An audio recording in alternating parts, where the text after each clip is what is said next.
But setting the tone for this august gathering, it gives me great joy to call up here the editor-at-large of Ovation Magazine International. Please welcome Mr. Mahama Godwin Amize. In the course of putting together this special edition of Ovation International Magazine, we traveled the lengths and breadths of Ghana. We conducted interviews with citizens. We visited project sites to see for ourselves and to ask questions about these projects. What we saw in the course of covering these projects go contrary to the claims that these projects, some of them are unreal, or perhaps that they are a product of an artist's impression. What to show you next is the making of this very special edition of Ovation. You get to see the president relaxed, comfortable at home and at work, and trust me, it's a good one. So let's pay close attention. The making of the video.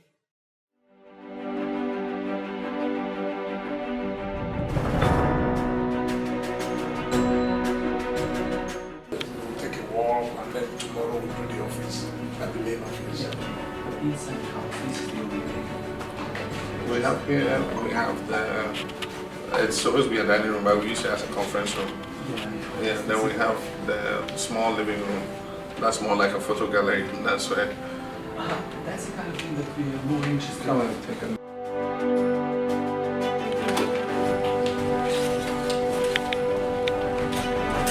So, and then you put a little makeup. Yeah.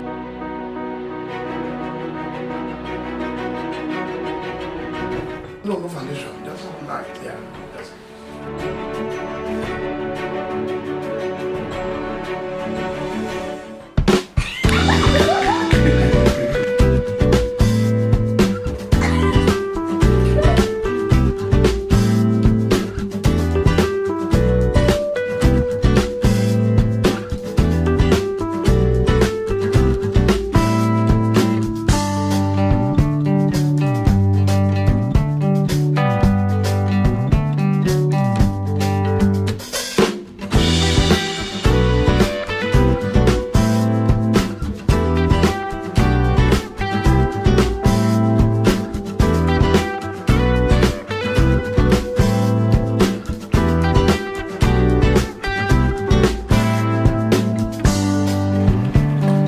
Look into daddy's eyes.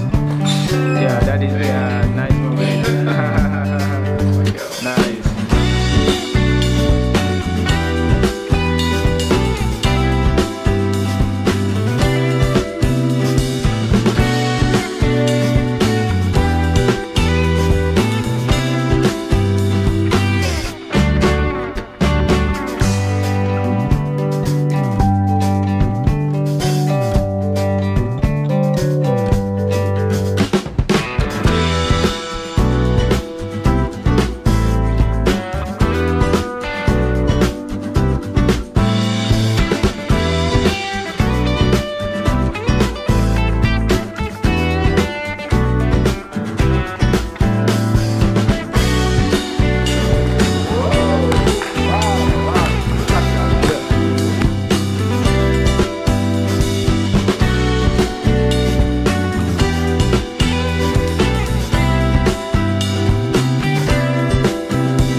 And so for the next few minutes, ladies and gentlemen, please lend your eyes to the screen as we showcase to you yet another video. Enjoy.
Your Excellency, distinguished ladies and gentlemen, for the next few minutes, taking us through what promises to be a very interactive session, outlining and fleshing out all the issues being discussed in this magazine. Please welcome back my colleague, Sandra Ankobia, and the publisher and CEO of Ovation International, Chief Dele Momodu. Thank you so much for organizing this very beautiful evening. So much appreciated. Thank you. Right, so let's get right into it.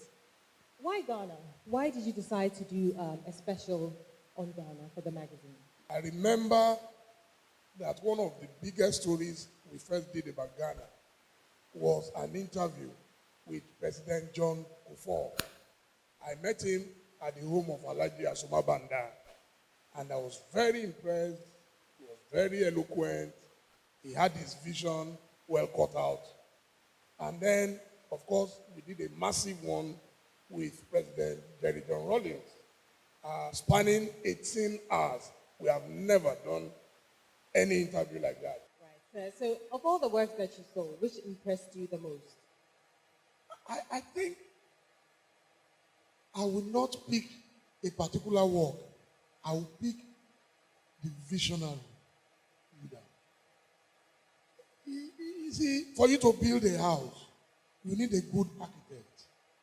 If the design is faulty, the work itself is likely to be wobbly. While we may not want to give credit to whom it is due, I can tell you that one aspect of the work that continues to amaze me, and Nigerians are asking me that if you can please ask President Mahama to tell us how he did it, is the issue of Dumsor. Before this problem was solved, everybody abused him, as if he deliberately set fire to the power plants. Nobody was ready to listen to him. Today, he has fixed it. And when we now say, hey, President Mahama has fixed power problem in Ghana, he said, yeah, but he's doing his job. And so until the lions have their own historians, the history of hunting will always glorify the hunter. If you're good at what you do, you account to the people. But if you're great at what you do, you allow Ovation to trumpet you to the whole world. This is how we endorse you as being great at what you do, sir. We often are too pessimistic about the fortunes and chances of our own country. And so we have an impression that we're a basket case and that Ghana is a hellhole. And that informs the kind of reaction people like Dele and Co have, you know. And so I have several friends who come from outside and they come into Ghana and they tell me, you have such a beautiful country. I say, yes, what did you think? They said, no, before coming I was reading up on Ghana and I thought, you guys were in a civil war or something like that, you know. But I guess that the more we believe in ourselves, you know, rather than let others believe in us, I'm often very surprised when I get the applications for naturalization.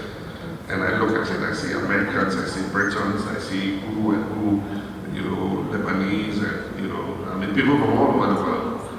And they're applying to naturalize as Ghanaians. They want Ghanaian citizenship. And I say, well, let me go sit in a country, you know, that you want to come and stay permanently. But of course, we go through their backgrounds and all that, make sure they've lived here for 10 years, they can speak passably at least one of our Ghanaian languages, and before we grant them that dispensation. So I want to thank you all very much. I want to thank Dele especially. For me, the appreciation that I get, you know, for me is the satisfaction. That's all that satisfies me. And I believe that come December 7th, the people of Ghana will have the opportunity to choose who to lead them. I'm sure that in a peaceful, transparent and fair manner. And that whoever wins, you know, I guess that is the beauty of democracy. I'm hopeful, but I'll accept any result that comes out of this election. Thank you very much. It's my honor and pleasure to lift this veil to uncover what is a beautiful piece of work, Ovation magazine, which is an exclusive and special focus on the work that we have been doing for the last 4 years. I hope that everybody who reads this magazine has a proper and correct insight into some of the work we're doing. But most of all, I hope that reading and looking at the pictures will be entertaining and fun to all the readers of Ovation magazine. And so I will proceed to lift this and Dele hold the other side and let us take this off. Thank you very much. God richly bless you. Distinguished ladies and gentlemen, it's official. The special edition of the Ovation Magazine International, Ghana at Work. If you want to see exactly how Ghana has been transformed and lives have been changed, grab a copy of this magazine.